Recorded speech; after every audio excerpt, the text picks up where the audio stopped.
সবাই একটু প্লাস্টিক এবং মুখোশ পরা। মুকুটজয়ী তারকা কেন মিডিয়া ছাড়লেন? আমার ক্যারিয়ারটাকে আসলে আমি অন্যদিকে ডাইভার্ট করতে চাই। কেউ কোনো বন্ধু কলিগ কি আর ফোন টোন দেয়নি, না। খোঁজ খবর নেয়নি? না। মানে মিডিয়ার কেউ খোঁজ রাখে না। 5 বছর পর কোনো টেলিভিশন? হ্যাঁ, টেলিভিশন কেন, সেটে? একদম স্ক্রিনের সামনেই 5 বছর পর কিছুই করিনি। আচ্ছা, স্ক্রিনে একদম ছিল কিছু না। আজকে সেই গল্পটা আমরা জানবো চৈতি, সেই সাথে আমাদের দর্শকদের জানাবো। তার আগে আমি অনুষ্ঠানটা শুরু করি।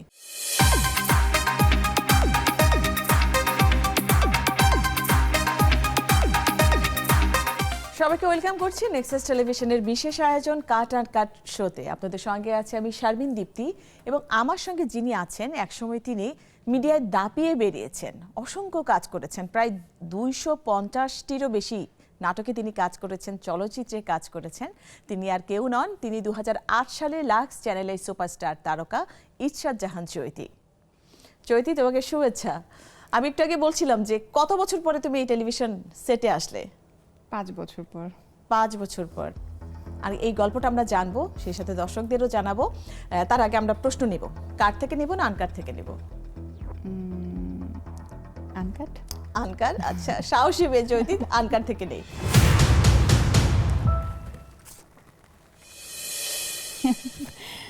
মুকুটজয়ী তারকা কেন মিডিয়া ছাড়লেন? বলো, মুকুটজয়ী তারকা কেন মিডিয়া ছাড়লেন? আমার কাছে মনে হয়েছে ওইটা একটা ফেস ছিল আমার। আমি অনেক কাজ করেছি 2008 সালে লাক্স চ্যানেলের সুপারস্টার হওয়ার পরে, টানা কাজ করেছি, পড়াশোনা করেছি। বিয়ের পরে মনে হয়েছে যে এখন একটু সংসারটাকে টাইম দেওয়া উচিত, এবং মন মানসিকতারও অনেক চেঞ্জ হয়েছে। তো আমার কাছে মনে হচ্ছে পুরোদমে আমার সংসার, আমার বাচ্চা, আমার হাজব্যান্ডকে সময় দেওয়া এবং একটু লাইফের মোডটাকে ডিফারেন্টভাবে নিয়ে যাওয়ার জন্যই আসলে মিডিয়া ছেড়ে দেওয়া। সেটাকে আসলে অনেক সময় দেখা যায় তারকারা যদি কাজ ছেড়ে দেয়, কোনো না কোনো একটা ইস্যু থাকে, হ্যাঁ, হয়তো একটা চাপও থাকে, কিংবা সবকিছু মিলিয়ে এমন একটা সিদ্ধান্তে যেতে হয়, সেটা হয়তো তারকার নিজের ইচ্ছাকৃত না, হয়তো বা ফ্যামিলির ইচ্ছাকৃত। তোমার ক্ষেত্রে কি হয়েছে? আমি আমার লাইফে কোনো কিছুই এমন হয়নি যে কারো চাপে পড়ে করেছি। আমি আমার লাইফে আমার মন থেকে যা এসছে আমি সেটাই করেছি। আমার মন থেকে মনে হয়েছে যে হ্যাঁ, আমি আর স্ক্রিনের সামনে আসবো না। আমি আজকে 5 বছর পর স্ক্রিনের সামনে এসেছি, আমার অন্যরকম একটা অনুভূতি হচ্ছে। কিন্তু এরকম হয়নি যে খুব মানে মন খারাপ হচ্ছে বা অনেক কেন কাজ করছি না, এটা না। আমার মন থেকেই মনে হয়েছে যে আমি আসলে আর কাজ করব না। আমার আব্বু আম্মু মারা যায় 2017 সালে আম্মু, এবং 21 সালে আব্বু মারা যায়। তারপর থেকে আসলে আমার মন মানসিকতা অনেক চেঞ্জ হয়েছে। আমার কাছে মনে হয়েছে যে এখন একটু আমার লাইফটাকে একটু ডিফারেন্টভাবে আমি দেখতে চাই। এটা শুধু আপু আম্মুর জন্যই? তোমার সাথে গ্রিন রুম আমার যখন কথা হয়েছিল, তখন তুমি বলেছো যে আপু এমনও সময় গেছে যে আমরা গাড়িতে মেকআপ করে নাটকের সেটে গিয়েছি। হ্যাঁ। তো সব কিছু মিলে কি বাবা মা হারিয়ে গেছে খুব তাড়াতাড়ি, এটাই কি একটা প্রভাব পড়েছে? এটাই কি মূল কারণ ছিল? এখন তুমি হিজাবও করছো, মাশাআল্লাহ, দেখতে সুন্দর লাগছে। শুধুমাত্র এটা কারণ না, আমি যেটা প্রথমেই বলছিলাম, আমার কাছে মনে হয় ক্যারিয়ারের একটা মানুষের লাইফের, প্রত্যেকটা মানুষের লাইফের এক একটা ফেজ থাকে। 2008 সালে লাক্স উইনার হয়েছি, তারপরে কাজ করেছি, সিনেমা করেছি, নাটক করেছি, কম করিনি। আলহামদুলিল্লাহ, আমার কাছে মনে হচ্ছে যে আমি আমার লাইফে সব কিছু অ্যাচিভ করেছি, মানে এই পর্যন্ত। এখন অ্যাচিভ করার হচ্ছে আমার নিজের জন্য কিছু করা। সেটা আমার ক্যারিয়ারটাকে আসলে আমি অন্যদিকে ডাইভার্ট করতে চাই। আমি মিডিয়াতে স্ক্রিনের সামনে থাকতে চাই না, এটা আমার আসলে একদমই ওন পারসেপশন। আমার এটা নিয়ে অনেকেই কথা বলে যে, অনেকেই ভাবে আসলে মিডিয়ার মেয়েরা কেন কাজ ছেড়ে দিয়েছে, হয়তো ফ্যামিলি প্রেশারে বা হাজব্যান্ড হয়তো মানা করছে। আমার হাজব্যান্ড প্রায়ই বলে যে আচ্ছা, এটা নিয়ে তো আমাকে প্রায় প্রশ্ন করে যে আমি তোমাকে কাজ করতে দিচ্ছি না কিনা। আমি বলছি না, এটা কখনোই না। এইটা একদম আমি আজকে ক্লিয়ার করে দিতে চাই, আমার হাজব্যান্ড বা আমার ফ্যামিলির কেউ হচ্ছে এ ধরনের কোনো বিধিনিষেধই দেয়নি যে তুমি কাজ করতে পারবে না বা কিছু। ইভেন আমি বিয়ের পরেও কাজ করেছি এবং আমার হাজব্যান্ড অনেক ইন্সপায়ার করেছে। কিন্তু আমার নিজ থেকেই আমার কাছে মনে হয়েছে যে আমি এখন কাজ করব না। আর এখন তুমি হিজাব পড়ছো, এরকম কি কোনো কিছু ঘটেছে না আমি একেবারে সবকিছু ছেড়ে আমি আল্লাহর পথেই থাকবো, এখন আমি স্ক্রিনে মুখ দেখানো গুনাহ, এই ধরনের কোনো কিছু কি কাজ করেছে এটা কিনা তো তোমার? অবশ্যই কাজ করেছে। আব্বু আম্মু মারা যাওয়ার পরে আমার আসলে রিয়েলাইজেশনটা হয়েছে যে আমি হিজাব করব, আমি নামাজ পড়ব, আমি আল্লাহর পথে থাকব। যত ভুল ত্রুটি আছে আল্লাহ মাফ করে দিক। এই রিয়েলাইজেশনটা আসলে আব্বু আম্মু চলে যাওয়ার পরেই হয়েছে। আমার আব্বু আম্মু মারা যাওয়ার সাথে সাথে আমার শ্বশুরও মারা গেছে। পরপর অনেকগুলো মৃত্যু দেখার পরে আমার কাছে জীবনের প্রতি একটু ডিফারেন্ট, মানে আমি আসলে ডিফারেন্টভাবে দেখতে শিখেছি বা এই ধরনের একটা রিয়েলাইজেশন হয়েছে যে এই দুনিয়াতে আসলে খুব বেশি কিছু পাওয়ার নেই, আর আখিরাতের জন্য আসলে চিন্তা করতে হবে। এই রিয়েলাইজেশনটা আসলে আমার বাবা মা চলে যাওয়ার পরেই আসলে মোস্টলি হয়েছে। বাসায় কে কে আছেন? আমার হাজবেন্ড, আমি, আমার একটা ছোট বেবি আছে 3 আচ্ছা। বছর বয়স। 3 বছর হলো। আর শ্বশুর তো মারা গেছেন, শাশুড়ি শাশুড়ি আছেন। আছে, শাশুড়ি যশোরে থাকেন, আমার এখানেও আসেন। বাবা মা মারা গেছেন কয় বছর হলো? 17তে আম্মু আর 21-এ আব্বু। বাসার সবার ছোট তুমি? বাসা সবার ছোট।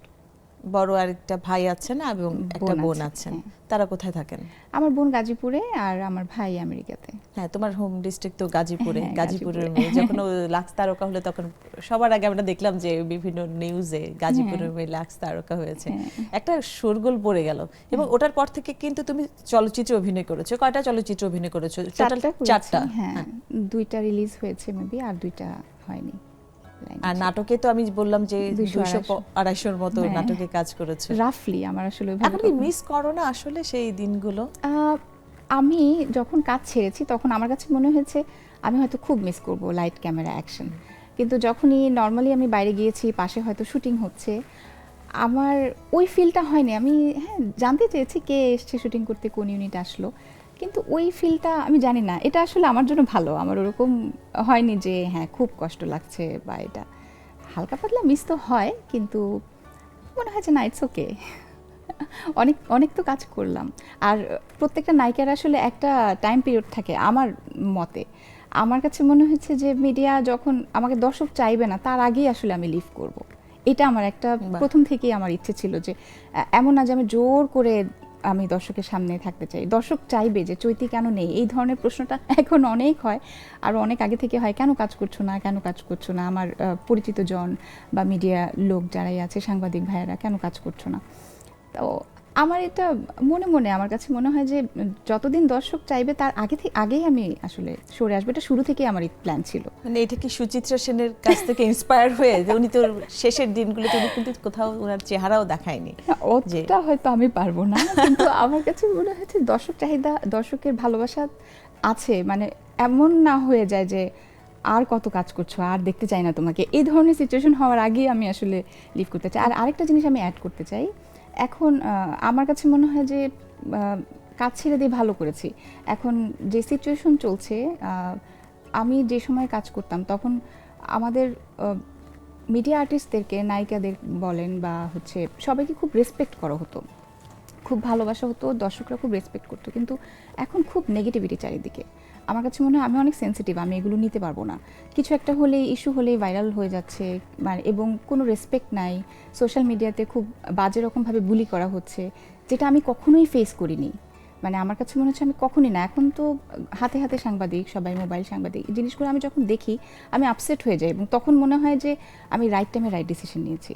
কারণ সম্মানটা যদি না থাকে, প্রত্যেকটা কাজের ক্ষেত্রে আসলে সম্মানটা অনেক গুরুত্বপূর্ণ, যে কোনো কাজের ক্ষেত্রে। এখন এত কষ্ট করে কাজ করার পরেও যদি মানুষজন নেগেটিভভাবে কথা বলে, যে খুব বাজে ধরনের কথাবার্তা বলে, এগুলো আসলে খুব দুঃখজনক। আমার এখনকার সিচুয়েশন, যারা কাজ করছে তারা অনেক সাহসী, অনেক কিছু ফেস করে কাজ করছে, এটা ওদের জন্য আসলে আমি সাধুবাদ জানাই, কিন্তু এটা আসলে অনেক টাফ। আমি হয়তো পারতাম না। আর তোমাদের সময় তো এত সোশ্যাল মিডিয়া ছিল সোশ্যাল না, মিডিয়া এত ছিল না, bullying-এর প্রশ্ন তো আসেই না এবং তখন। যে কোনো জায়গায় শুটিং করতে গেলে দর্শকের যে রেসপন্স, এবং ওইটা অন্যরকম ছিল। এখন আমি জানি না, এখন আমি যাই দেখছি চারপাশে, আমার আসলে আসলে আমি দুঃখ পাই দেখে যে এটা কেমন সিচুয়েশন হয়ে গেল। আর পুরনো কলিগদের সাথে কোনো যোগাযোগ হয় কেন, ফোন টোন দেয় কিনা? না, এইটা নিয়েও আমার একটা কষ্ট আছে। আমি যখন কাজ করতাম, আমার কাছে এটা শুরু থেকেই মনে হতো আমি এই মুহূর্তে টপে আছি, আমাকে সবাই, আমাকে চারপাশ ঘিরে আছে, ফোন করছে, কিন্তু আমি যদি কখনো কাজ ছেড়ে দিই, বা কাজ তো ছাড়তেই হবে, একটা টাইম পরে তো আসলে ছাড়তেই হয়, যে কোনো প্রফেশনেই শেষ আছে সেটা, তো তখন কি এই মানুষগুলো আমার আশেপাশে থাকবে? এই প্রশ্নটা আমার শুরু থেকেই ছিল, এবং এটাই হয়েছে। আমি যে মুহূর্ত থেকে কাজ ছেড়ে দিয়েছি, আমার কোনো সাংবাদিক ভাইয়াদের ফোন নেই, কো আর্টিস্টদের ফোন নেই। আসলে আমি হাসলাম মনে মনে যে আসলে এটাই রিয়েলিটি, কেউ কারো না। আমার সবসময় এটা মনে হয়েছে যে যে থাকবে পাশে সে আমার পার্টনার, আমার পরিবারের লোকজন। আর হচ্ছে এখানে যতই আমার ভালোবাসার মানুষ তৈরি হোক না কেন, এটা আসলে লং লাস্ট করবে না। এবং সবাই এটা বলতে কি বলবো, এটা না আসলে না, বললে বলো খুব বলো, খারাপ মন শোনা খুলে যায়। বলো। সবাই একটু প্লাস্টিক। শুরু থেকে আমার কিন্তু খুব ক্লোজ কারোর সাথে কখনোই বন্ধুত্ব হয়নি মিডিয়াতে। আমার একটাই বন্ধু সোমা, তুমি জানো সেটা। ও আমার হ্যাঁ। চাইল্ডহুড ফ্রেন্ড, ও কিন্তু আমার মিডিয়া ফ্রেন্ড না। আচ্ছা, সুমাও কিন্তু লাক্স তারকা। হ্যাঁ, সুমাও লাক্স তারকা 2005-এ। তো ও আমার চাইল্ডহুড ফ্রেন্ড, কিন্তু মিডিয়াতে আমার ওরকম কোনো ক্লোজ কখনো কোনো ফ্রেন্ড হয়নি। না, সুমা ছাড়া মিডিয়ার আর কেউ কোনো বন্ধু কলিগ কি আর ফোন টোন দেয়নি, না। খোঁজ খবর নেয়নি? না, মানে মিডিয়ার কেউ খোঁজ রাখেনি? না। আচ্ছা। হয়তো আমিও রাখিনি, আমারও ল্যাকিংস আছে। কিন্তু এটাই আসলে রিয়েলিটি। এই বিষয়টা আমাকে খুব বাজেভাবে নাড়া দিয়েছে যে এই জায়গাটা শুধুমাত্র নিজের। এখানে আমরা বলি না যে আমরা পুরোটা একটা পরিবার। আসলে কেউ একজন বিপদে পড়লে দেখা যায় সবাই তার লেগ পুলিং করতে থাকে, তাকে টেনে হিচড়ে নামানোর চেষ্টা করতে থাকে। এটা আমি জানি না এটা শুধুমাত্র মিডিয়াতে কিনা, সব জায়গাতেই কিনা, বাট মিডিয়াতে অনেক বেশি আমার কাছে এটা মনে হয়েছে। এবং সবাই একটু প্লাস্টিক এবং মুখোশ পরা, মানে আমার ফিল হয় এটা যে রিয়েল ফেসটা আসলে আমি পাইনি। যে কারণে আমি আসলে ম্যাচও করতে পারতাম না। এই যে বলে মুখোশ পড়া, যখন তুমি কাজ করেছো তখন কি এটা এই উপলব্ধি হয়েছিল? উপলব্ধি, আমি আসলে কখনোই কারোর সাথে অত ক্লোজ ভাবে মিশি নাই। হ্যাঁ, তখন থেকে আমার মনে হতো যে এই মানুষটা যদি আমি তার সাথে হেসে খেলে চা খাচ্ছি, এই মানুষটা সুযোগ পেলে আমাকে ছুরি মারতে পিছপা হবেন। এইটা আমার আসলে শুরু থেকে উপলব্ধি ছিল, আমি জানি না কেন। যে কারণে আমার কখনোই কোনো ভালো ফ্রেন্ড হয়নি মিডিয়াতে। এখন লোকজন বলতে পারে আমি মিডিয়া ছেড়ে দিয়েছি বলে বদনাম করছি। ঠিক বদনাম না, আমি এটা ফেস করেছি বা আমি এটা ফিল করেছি, যে কারণে আমি বলছি। আচ্ছা, বোঝা গেল যে আসলে খুব ঠান্ডা মাথায় তুমি চিন্তা করো, এবং আমি তোমাকে অনেক আগে থেকে চিনি। চৈতি খুব ঠান্ডা মেজাজের একজন মানুষ আর কি, ভেবে চিনতে, এবং খুব ভাল লাগে তোমার সাথে কথা বলতে। দেখা গেল যে অনেক আগে তোমার সাথে আমার পরিচয় ছিল, তো আজকে মনে হলো যে না, ওর সাথে একটু গল্প করি। কেমন আছে চৈতি? আমরা এই গল্পে থাকবো, কিন্তু তার আগে একটা বিরতিতে যাই। দর্শক, কাট অ্যান্ড কাট অনুষ্ঠানে নিয়ে নিচ্ছে ছোট একটা বিরতি। কোথাও যাবেন না, সঙ্গে থাকুন। বিরতির পর আবারও স্বাগত কাট অ্যান্ড কাটে। আজকে আমাদের সঙ্গে আছেন লাক্স তারকা ইশরাত জাহান চৈতি। আমরা পরবর্তী কোশ্চেন নিয়ে যাব। হ্যাঁ, sure.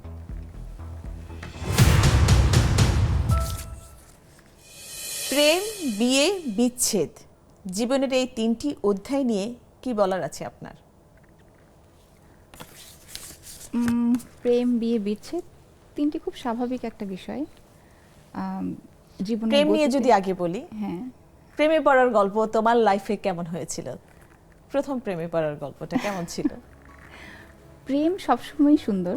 আমি আজকে আসার সময়ও হচ্ছে একটা স্পট, ওটা দেখে আমি মনে করছিলাম যে আমার যখন প্রেমে পড়েছিলাম আমার মনে হচ্ছিল আমি ওকে, আমার হাজব্যান্ডকে ছবি তুলে পাঠাই যে মনে আছে এই স্পটটা।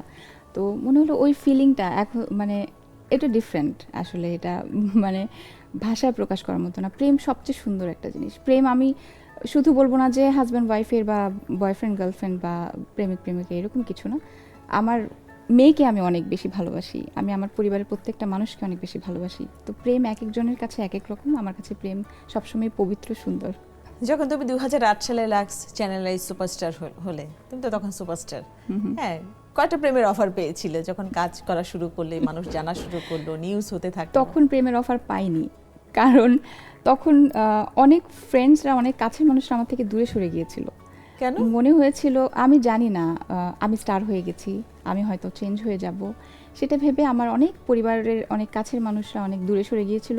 কিছুটা জেলাসিও ছিল। আমি বললাম না, এই জায়গাটাতে এসে আমি অনেক মানুষ চিনেছি, অনেক কাছের মানুষ, দূরের মানুষ, মানে আমি মানুষ চিনেছি যে আসলে কে মানে সত্য মিথ্যা বা মুখোশের আড়াল। বলছিলাম না, মুখোশ ব্যাপারটা আমি বারবারই বলছিলাম। অনেক মানুষ চিনেছি মিডিয়াতে এই জায়গাটাতে এসে। তো প্রেমের অফার আসলে ওইভাবে পাইনি, অনেক পরে পেয়েছি, অনেক পরে। কিরকম ছিল সেটা? ফোনে, মেসেজে, তবে অত মানে পচাভাবে ছিল না। এখন যেরকম খুবই খুবই সোবার টাইপের অনেক প্রেমের অফার পেয়েছি। মনে আছে কি অফারগুলো কেমন ছিল? চিঠি আসতো বাসায় সামটাইমস, এটা খুবই ফানি ছিল, মানে বাসায় চিঠি আসা। আর হচ্ছে ফোন তো আসতো, মেসেজ, এই মানে আমি আসলে খুব একটা পাত্তা দিতাম না, আমার অত সময় ছিল না। এক হচ্ছে পড়াশোনা প্লাস কাজ, আমার মনে হচ্ছে ওইটা নিয়ে ফোকাস করা উচিত। আচ্ছা, এই গেল প্রেম, এবার বিয়ে। বিয়ে নিয়ে কি বলবে? বিয়ে আমার কাছে অনেক বড় একটা ডিসিশন, অনেক বড় একটা ব্যাপার। বিয়ে পার্টনার চুজ করা বা মানে বিয়ে একটা খুব পবিত্র একটা বন্ধন, দুইটা মানুষের একসাথে পথ চলা, সারাটা জীবন একসাথে থাকা, আন্ডারস্ট্যান্ডিংয়ের অনেক ব্যাপার আছে। তো বিয়ে আসলে অনেক বড় একটা ব্যাপার, ডিসিশনটা আসলে সবারই খুব বুঝে শুনে নেওয়া উচিত। আমার হচ্ছে এটা সবার কাছে রিকোয়েস্ট, এবং বিয়ের পরে বেবিটা হচ্ছে অনেক বুঝে শুনে নেওয়া উচিত, এটা আমার এরকম কাছে একটু মনে হয়। সাজেশন দাও না আমাদের। আমার কাছে মনে হচ্ছে যে দুজনের আন্ডারস্ট্যান্ডিং হওয়ার আগে বেবি প্ল্যানটা না করাটা আমার কাছে মনে হয় যে বেটার। আমি আমার বিয়ের 3 বছর পর বেবি প্ল্যান করেছি যে হ্যাঁ, এখন আমার বাচ্চাটাকে একটা সুস্থ একটা পরিবেশে আমি আনতে পারবো। যখন মনে হয়েছে তখন আলহামদুলিল্লাহ এবং আল্লাহ পাকের রহমতে আমি 3 বছর পরে আমি বেবি প্ল্যান করেছি। আচ্ছা, এই গেল বিয়ে। আর বিচ্ছেদ নিয়ে কি বলবে? বিচ্ছেদ খুব স্বাভাবিক একটা বিষয়, যেরকম বিয়ে একটা পবিত্র একটা বিষয়। যদি কখনো কোনো আন্ডারস্ট্যান্ডিং না মেলে, দুটা মানুষ একসাথে থাকতে না পারে, আমার কাছে মনে হয় এটা নিয়ে আসলে আমরা খুব নেগেটিভ হয়ে যাই। আমার কাছে বিষয়টা খুবই পজিটিভ।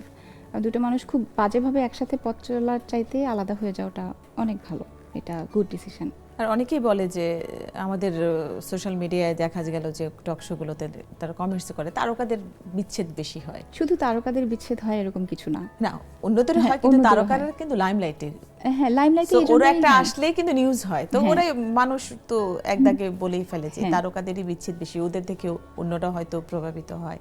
কি বলবে তুমি আমি এই বিচ্ছেদ নিয়ে? বিষয়ে আমার কাছে মনে হয় তারকারা বেশি হাইলাইটেড হয়, তারকাদের অনেক বেশি ফ্যান ফলোয়ার্স থাকে, যে কারণে বিষয়টা খুব স্প্রেড আউট হয়।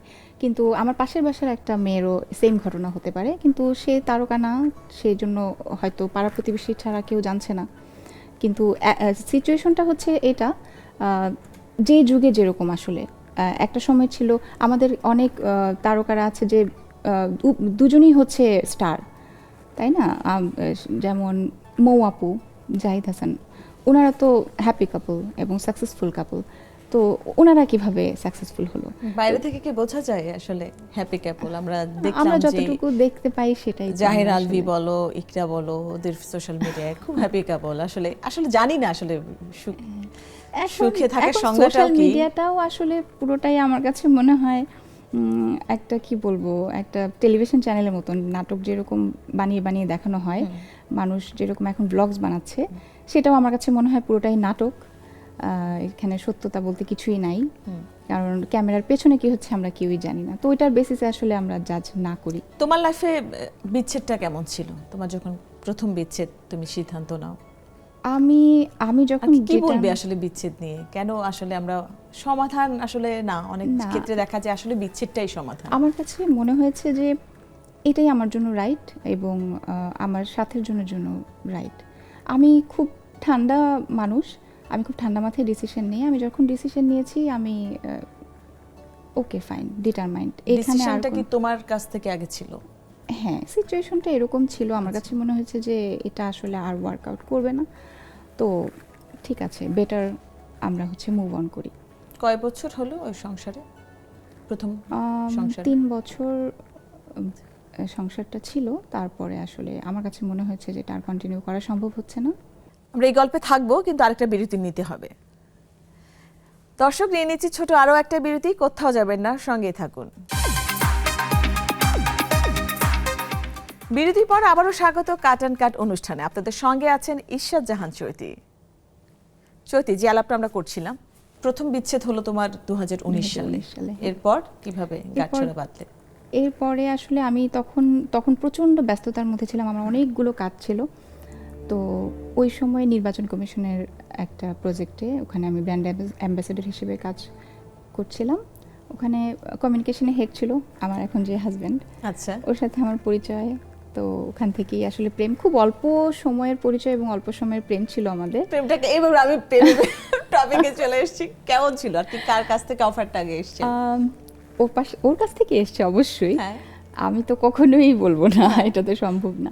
এবং তখন তুমি কাজ করছিলে? আমি তখন রেগুলার, এবং ওর আন্ডারেও নির্বাচন কমিশনের যে একটা প্রজেক্ট ছিল বলছিলাম, ওইটা ওর আন্ডারেই ছিল, কমিউনিকেশনের হেড ছিল তখন।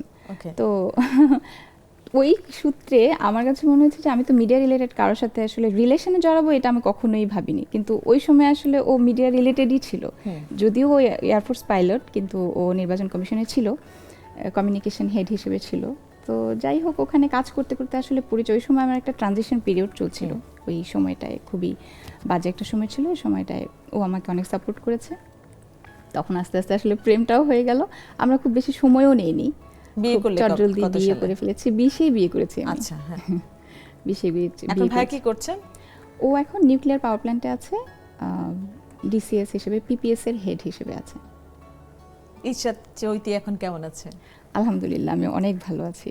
লাইফের অনেকগুলো স্ট্রাগল, অনেকগুলো ফেজ আমি আসলে পার করে এসেছি। আমি আল্লাহর কাছে শুকরিয়া আদায় করি, আলহামদুলিল্লাহ অনেক ভালো আছি। মানে অনেক পিসফুল একটা লাইফ লিড করছি, আলহামদুলিল্লাহ। বাহ, শুনে আমাদের খুব ভালো লাগলো যে চৈতি অনেক অনেক ভালো আছে। আমরা পরবর্তী কোশ্চেনে চলে যাই।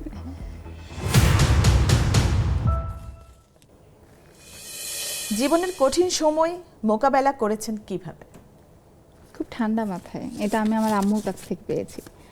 আমি জানি না, আমার অনেক বেশি যখন কঠিন সময় চলে আসে লাইফে, তখন কোথা থেকে যেন মনটা শান্ত হয়ে যায়, ব্রেনটাও ঠান্ডা হয়ে যায়, এবং আমি খুব ঠান্ডা মাথায়। আমি যদি তোমার সাথে কখনো কোনো টপিক নিয়ে কথা বলতে যাই, ধরো খুবই মানে ফাইটিং মোডে কোনো কথা বলতে চাই, তুমি হয়তো খুব শাউট করছো আমার সাথে, আমি খুব কুল হয়ে যাবো এবং আমি তোমাকে পয়েন্ট টু পয়েন্ট, আমি কিন্তু অনেক রেগে থাকবো। আমি রেগে গেলে মানুষ অনেক উল্টাপাল্টা কথা বলে না, অনেক উল্টাপাল্টা অ্যাক্ট করে, আমি সেটা করি না। আমি খুব টু দি পয়েন্ট, একদম তোমাকে পয়েন্ট বাই পয়েন্ট গুছিয়ে কথা বলতে পারি, বরং আরও বেশি বলতে পারি। একদম পয়েন্টগুলো আমার একদম চোখের সামনে ভেসে ওঠে। এটা আমার একটা অনেক বড় গুণ। এবং যে কোনো বিপদের সময়, কোনো কঠিন সময় আমি একদম ঠান্ডা মাথায়, কিরকম করে যেন আমার মাথা ঠান্ডা হয়ে যায়। আমি জানি না। আমাদেরকে একটু সাজেশন দাও, আমরা কি করবো আর কি? আমরা দেখা যায় খুব রেগে গেলে খুব লাউডলি কথা বলি, হয়তো আমার যে কথাটা বলা উচিত না সেটাও বলে ফেলি। এতে হ্যাঁ। কিন্তু রিলেশনটা একটু খুবই বাজে, hamper কারণ হয়। হিট অফ দ্য মোমেন্টে মানুষ সবচেয়ে বেশি বাজে কাজটা, বাজে একটা ল্যাঙ্গুয়েজ ইউজ করে ফেলে, বাজে একটা অপমান করে কথা বলে ফেলে। আমি ওই সময়টা কেমন যেন কন্ট্রোলড হয়ে যায়, আমি জানি না কিভাবে, বাট আমি একদম কন্ট্রোল হয়ে যাই, আমি ফোকাসড হয়ে যাই। আমাকে এই কথাগুলো বলতে হবে, একদম তোমাকে টু দ্য পয়েন্ট আমি তোমাকে বুঝিয়ে দেবো যে এই মানে আমি খেপে যাবো না। আমি আমার হাজব্যান্ডের সাথে যখন কোনো একটা বিষয় নিয়ে তর্কে যাই, আমি খুব সুন্দর করে, আমি কখনো হাইপার হই না, খুব কম হাইপার হই, বাচ্চার সাথে হই ইদানিং। আচ্ছা, এটা আন্টির কাছ থেকে শেখা কিভাবে নিজেকে হ্যাঁ শান্ত রাখতে হবে। হ্যাঁ, আম্মু অনেক বিপদের সময় আম্মুকে দেখেছি অনেক শান্ত থেকেছে, এটা আম্মুর কাছ থেকে পাওয়া। এটা কিন্তু ওরকম বড় পাওয়া, বিশেষ অনেক করে বড় একটা সব পাওয়া। জায়গায় আসলে তোমার কলিগ বলো কিংবা বাসায় বলো, হ্যাঁ। সবার ক্ষেত্রেই সেটা খুব জরুরি। কিন্তু আমরা তো শান্ত থাকতে পারি না, এখনকার মানুষ তো আরো বেশি অশান্ত। অশান্ত। দেখা যায় কয়েকটা নিউজ দেখলে খুব অস্থির লাগে। হ্যাঁ, হ্যাঁ, এই আমার কাছে তখন মনে হয় এই নিউজটা আমি কেন পড়লাম, কেন আমার সামনে এই ফিডটা আসলো। আমি কি ছোটখাটো বলবে? বিষয় নিয়ে অশান্ত হয়ে যাই, কিন্তু বড় বিষয়ে যেটা বলছিলে যে অনেক বড়, মানে কোনো একটা প্রবলেম ফেস করছি বা বিপদের সময়, তখন আমি মাথা ঠান্ডা হয়ে যাই। কিন্তু সিলি ব্যাপার নিয়ে আমি অনেক মানে হাইপার হয়ে যাই, এটা হচ্ছে আমার প্রবলেম। সিলি সিলি ব্যাপার নিয়ে দেখা গেল যে বাসার কাজের মেয়েটা কোনো একটা ঘাপলা করছে, হয়তো ওর সাথে আমি এইটা কেন হলো এই সেই, আমার বাচ্চাটার উপরে হয়তো আমি ইদানিং অনেক বেশি, কারণ একা একা বাচ্চাটাকে বড় করছি, এটা নিয়ে একটু মানে মনে হয় যে সামটাইমস আমাকে আরেকটু কুল হতে হবে। আচ্ছা, এই জায়গায় একটু বলি, এই যে একা একা বাচ্চাকে লালন পালন করছো, যেহেতু তোমার মা নেই, বাবা নেই, হ্যাঁ, শাশুড়ি থাকেন ঢাকার বাইরে, হ্যাঁ। শ্বশুর নেই, হ্যাঁ। এই লাইফটা কেমন আসলে, কিভাবে তুমি আসলে মেনটেন করো? আমার কাছে মনে হয় আমি সংসারটা যখন করি তখন আমাকে মানে মানে সুপারস্টার আসলে এখন মনে হয় আমাকে, যে আমার সংসারটাকে সামলাচ্ছি, বাচ্চাটাকে সামলাচ্ছি, তখন নিজেকে সুপার উইমেনই লাগে। আর ওই সময় যেটা করতাম ওটা আমার কাছে এখন খুব সহজ মনে হয়, যখন শুটিং করতাম। হ্যাঁ, একা একা বাচ্চা সামলানোটা আসলে খুবই টাফ। আমার কাছে মনে হয় ওর ঘুমানোর টাইমের সাথে আমাকে স্কেডিউল করতে হচ্ছে যে আমি কখন ঘুমাবো, আমার যে বেসিক কাজগুলো ওগুলাতেও আসলে কম্প্রোমাইজ করতে হচ্ছে। এটা বিশাল বড় একটা মায়ের জন্য। এখন মা হওয়ার পর বুঝতে পারছি প্রত্যেকটা মায়ের আসলে কতখানি অবদান একটা বাচ্চা বড় করার পিছনে। তো আছে আলহামদুলিল্লাহ, তারপরেও আমার কিছু হেল্পিং হ্যান্ড আছে, ওরা আমাকে অনেক সাপোর্ট করে। আর এভাবে আমার কেটে যাচ্ছে সময়। এভাবেই কেটে যাচ্ছে সময়। হ্যাঁ, প্রতিদিন সকাল থেকে একেবারে হ্যাঁ। রাত অবধি আর কি আমি করো? রিসেন্ট আমি আবার এমবিও করেছি। আচ্ছা, আমার কাছে মনে হলো বাচ্চাটার স্কুল শুরু হওয়ার আগে আমি এমবিএটা করি। এবং আমার আচ্ছা, একটা ভালো কথা বলা হয়নি, এটা আমি অবশ্য ভালোভাবেই জানাবো সবাইকে, বাট আমি একটু হিন্ট দিয়ে রাখছি, আমি হয়তো ক্যারিয়ারটাকে বলছিলাম অন্যদিকে একটু টার্ন করাতে চাচ্ছি। তো আমি একটু বিজনেস নিয়ে প্ল্যান করছি, তো ইনশাল্লাহ হয়তো খুব তাড়াতাড়ি আমার একটা বিজনেস কোনো একটা কিছু আসবে। আমাদের একটু ক্লু দাও, আমরা একটু জানি যে আগে থেকে ইশরাত চৈতি এখন বিজনেস করবে। বিজনেস আসলে নিজেকে একটু কিছু একটা নিয়ে কিছু একটাতে এঙ্গেজ করতে চাচ্ছি।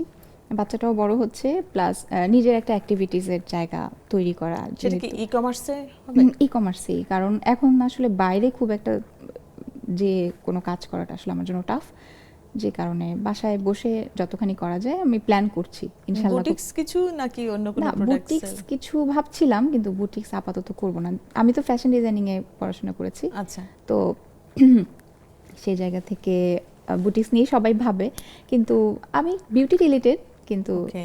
আমি জানাবো সবকিছু, পুরোপুরি প্ল্যানটা আসলে হয়নি তারপর। আচ্ছা, মানে খুব শীঘ্রই আমরা চৈতিকে ব্যবসায়ী হিসেবে দেখতে পাবো। দর্শক, কাট অ্যান্ড কাট অনুষ্ঠানে নিয়ে নিচ্ছে ছোট একটা বিরতি, কোথাও যাবেন না, সঙ্গে থাকুন। বিরতির পর আবারও স্বাগত কাট অ্যান্ড কাটে। আজকে আমাদের সঙ্গে আছেন লাক্স তারকা ইশরাত জাহান চৈতি। আমি আগের আরেকটা টপিক একটু যাই, যে এখন তুমি 5 ওয়াক্ত নামাজ পড়ছো, নিজেকে মেনটেন করছো, বাসায় সময় দিচ্ছ আর কি, এই তো সুন্দর করে তুমি আল্লাহর পথে চলে এসেছো, তো কি বলবে আসলে তোমার যারা অডিয়েন্স আছে তাদের উদ্দেশ্যে কিছু বলার আছে কিনা তোমার? আমার ছোটবেলা থেকে আমার এনভায়রনমেন্টে এরকম ছিল, আম্মুকে সবসময় দেখেছি নামাজ পড়তে, আব্বুকে দেখেছি নামাজ পড়তে। আমার পরিবারে আসলে ওইভাবেই আমি বড় হয়েছি। পাশাপাশি খুব সংস্কৃতি মনাও ছিল। আমার বড় বোন গান করতো, আমি পাশে বসে হয়তো হারমোনিয়ামে গান করতাম। ছোটবেলা থেকে আমাকে নাচও শেখানো হয়েছে, মানে খুব আসলে মিক্সড একটা এনভায়রনমেন্টে আমি বড় হয়েছি। একদিকে ইসলামিক ধ্যান ধারণা ছিল, পাশাপাশি আমাকে কোনো কিছুতেই আসলে বাধা দেওয়া হয়নি। আমার শখ পূরণের জায়গাগুলো থেকে নাচ, গান, ইভেন আর্টও শেখানো হয়েছে আমাকে। মানে আমার মনে হচ্ছে আমার মা, আমার বোন, মানে সবার যত শখ ছিল সেগুলো আসলে আমার উপরে অ্যাপ্লাই করা হয়েছে, এবং আমিও খুব স্বচ্ছন্দে করতাম। সেই ক্ষেত্রে আসলে ছোটবেলা থেকে সংস্কৃতি মনা বিষয়টাও ছিল, পাশাপাশি ধর্মীয় দিকটাও ছিল, এবং পড়াশোনাটাও, মানে আমার ফ্যামিলিতে ছোটবেলা থেকেই আমাকে শেখানো হয়েছে যে পড়াশোনাটা মেইন প্রায়োরিটি, তারপর তুমি পাশাপাশি যা করতে পারো করবে। যেই কারণে আসলে গ্র্যাজুয়েশনটার পাশাপাশি আমি শুটিং করতাম। কিন্তু আসলে ওই জায়গাটা ছিল, আম্মু মারা যাওয়ার আগেও আমাকে আসলে বলতো যে আম্মু নামাজটা শুরু করতে হবে। তখন হয়তো খুব অকেশনালি পড়া হতো, হয়তো শবে বরাত বা হয়তো শুক্রবারে হয়তো পড়তাম, বা হঠাৎ একদিন হয়তো কোরআন নিয়ে বসতাম। কিন্তু আম্মু চলে যাওয়ার পরে আম্মুর কথাগুলো খুব মনে পড়ে, আর মনে হয় যে না, এখন আমার মেয়ে আসলে আমাকে দেখে তো শিখতে হবে, আমাকে তো ওই এনভায়রনমেন্টটা বাসাতে তৈরি করে দিতে হবে। যেই কারণে আমাকেই তো আগে আগে পারফেক্ট হতে হবে যদি আমার মেয়েকে আমি আমার সন্তানকে আমি রাস্তা দেখাতে চাই। তো সেই জায়গা থেকে আমার কাছে মনে হয় যে এই চিন্তাভাবনাটা সবার মধ্যেই আসলে আসা উচিত, কারণ পরকালের চিন্তাটা থাকতেই হবে। এই জীবনে এই তো দেখতে দেখতে গুটি গুটি পায়ে কিন্তু কতগুলো বছর পার হয়ে গেল, আর কতদিন বাঁচবো সেটা তো জানি না। তো পরকালের জন্য আসলে চিন্তাভাবনা করতেই হবে, ওটা ভেবেই আসলে নিজেকে এত পরিবর্তনটা আনা। আসলে আমার কাছে যেটা মনে হচ্ছে যে মায়ের কাছ থেকে অনুপ্রাণিত হওয়া যায়। আরেকটা আছে, আমার হাজবেন্ডকে আমি বিয়ের পর থেকে দেখতাম, আমি যখন ডেটে যাই তখন আমার কাছে মনে হচ্ছে আমাকে ইমপ্রেস করার জন্য করছে।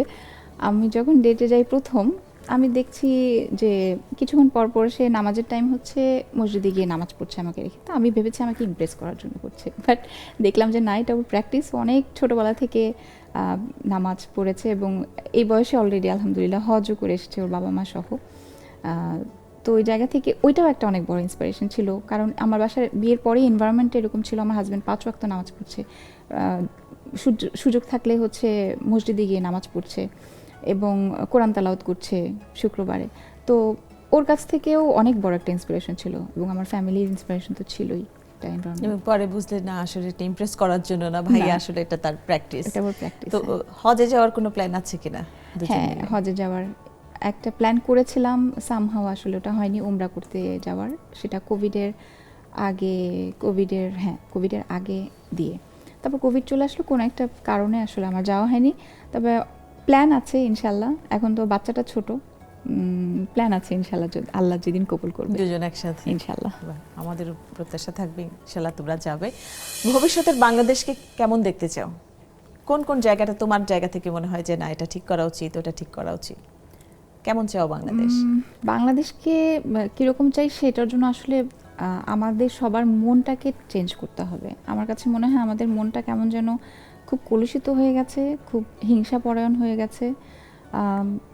এইটা যদি ঠিক না হয় তাহলে আসলে কি বলবো, কেউ কারো ভালো দেখতে পাচ্ছে না। আমি কেন যেন আমার কাছে এটা ফিল হয়, সবাই কেমন যেন এনভিয়াস হয়ে যাচ্ছে, মানে কারো ভালো দেখতে পাচ্ছে না, কেউ বিপদে পড়লে তাকে টেনে আরও বিপদে ফেলে দেওয়ার ট্রাই করছে। এই জায়গাগুলো যদি ঠিক করা যায়, আমাদের সবার মনটাকে যদি পরিষ্কার করা যায় এবং একটু আল্লাহ ভীতি যদি রাখা যায়, আমার কাছে মনে হয় আল্লাহ ভীতিটা যদি থাকে, তুমি কোনো খারাপ কোনো কাজ করতেই পারবে না, তুমি মিথ্যা বলতে পারবে না। তুমি যদি আল্লাহকে ভয় পাও, তুমি কাউকে মনে কষ্ট দিয়ে কথা বলতে পারবে না। মানে আসলে তোমার লাইফটা পুরো সেট হয়ে যাবে। তোমার যদি এই ভয়টা থাকে যে আমি এটা করব, কেউ জানলো না কিন্তু আমার উপর আল্লাহ তো জানছে, এই জিনিসটা যদি ঠিক করা যায় আসলে, তাহলে শুধু বাংলাদেশ না, মানে প্রত্যেকটা জায়গায় পুরো পৃথিবীটাই আসলে সুন্দর হয়ে যাবে। আমার কাছে এটা মনে হয়। সেটা করতে হলে আসলে করণীয় কি, আর নিজেকে ঠিক করতে চেঞ্জ হবে। করতে হবে? আমার কাছে মনে হয় সবার আগে আমরা মানুষকে খুব জাজ করি, ও এটা করলো, ও এটা করলো, ভুল হয়েছে। আমি নিজেকে আগে আয়নায় দেখতে হবে যে আমি আসলে কি, আমাকে আগে ঠিক করতে হবে, আমার ঘরকে আগে ঠিক করতে হবে, তারপর আমি বাইরের কথা চিন্তা করব। এরকম যদি সবাই নিজেকে নিয়ে ভাবে, নিজের জায়গাটাকে নিয়ে ভাবে যে আমি আসলে কি করছি, আরেকজনের দোষটা না খুঁজে আমি আমার জায়গাটাতে কি করছি। আমরা বলি যে বাংলাদেশটাকে ঠিক করতে হবে, এখন চারিদিকে হচ্ছে যে মানে সৎ মানুষের বড় অভাব। আমি দেখি যে সততা নাই। তো সততাটা না থাকলে আমি আরেকজনের অসততা নিয়ে কথা বলছি কিন্তু নিজে অসৎ হয়ে কথাটা বলছি, তাহলে তো হবে না। আমাকে নিজে আগে বুঝতে হবে যে আমি কি কোনো রং করছি আরেকজনকে জাজ করার আগে।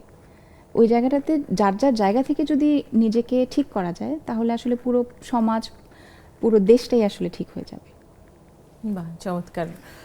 অনেকক্ষণ গল্প করলাম, যদি আমার কাছে খুবই ভালো লেগেছে। অনেক বছর পর তোমার সাথে দেখা, আর আমাদের অনুষ্ঠানে আসার জন্য তোমাকে অসংখ্য ধন্যবাদ। অনেক অনেক দোয়া রইল তোমার জন্য। আমারও অনেক ভালো লাগছে, অনেক বছর পরে ক্যামেরার সামনে তোমার সাথে গল্প করলাম, আড্ডা দিয়ে খুবই ভালো লাগলো। কাট আনকাট প্রোগ্রামে আসতে পেরে নেক্সাস টেলিভিশনের জন্য অনেক অনেক শুভকামনা এবং অনেক অনেক থ্যাংক ইউ। দর্শক, আজ এই পর্যন্তই, দেখা হবে আগামী আয়োজনে। সে পর্যন্ত সবাই অনেক সুস্থ থাকবেন, ভালো থাকবেন। বিদায়।